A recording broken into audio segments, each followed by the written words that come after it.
السلام عليكم يا ابطال. في الحلقه الناريه من الجزء الثاني لملخص فيلم فينوم هتشوف اكشن ما بيخلصش، دم ضرب نار وجنون في كل مكان. فلو انت مستعد جهز لنا بقى فشارك ومسلياتك واهم حاجه شايك اللذيذ وخلينا نبدا الفيلم. ولكن قبل ما نبدا الفيلم عايزين نوصل للفيديو ده 50 لايك ويلا بينا. بنروح للماضي عام 1996. بنلاقي واحد اسمه كلوتس وده سفاح قتل كتير من الناس، ولكن ما نعرفش هو ادى جثثهم فين. اما حبيبته اسمها فرنسي وتكون محجوزه بسبب صوتها العالي اللي هو خارج عن السيطره، فبيطب عليها مره واحده الحراس وبياخدوها عشان ينقلوها لمكان تاني لانها بقى خطرها زايد في الفتره الاخيره. فبيكون حبيبها بيتفرج من فوق ومش عارف يعمل حاجه، وهم طبعا في الطريق في العربيه بسبب انجازاتك العظيمه. بس تعالى بقى، انا هنا الانجاز الاعظم في التاريخ. انا عايز اقول لك على كل اسرار، بس على شرط انت لازم تكتب ده في الملاحظات، لا لازم تكتبه في كل. بيقولوا في حين ما كنت انا في الظلام ظهر ملاك،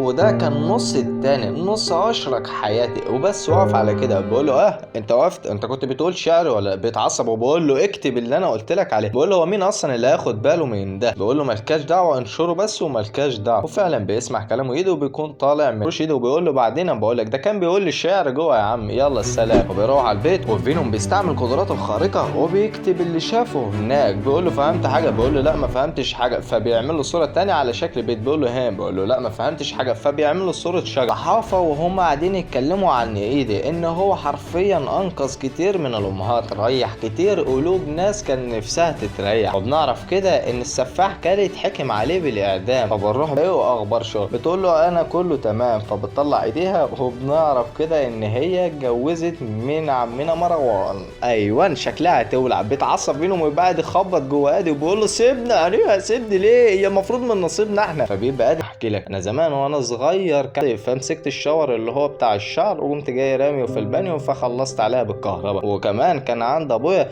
فدايما كان بيضربني وودانا على مدرسه غير مرغوب فيها بالقبله ما بينه هتخلص وتعدي على خير. بقول له انت دايما طفيل ودايما بتبقى عايز اللي نفسك فيه، عايز حتى تروح الشط وتحط رجلك في الرمله السخنه وتستمتع، عايز حتى تطلع رؤوس الناس بدون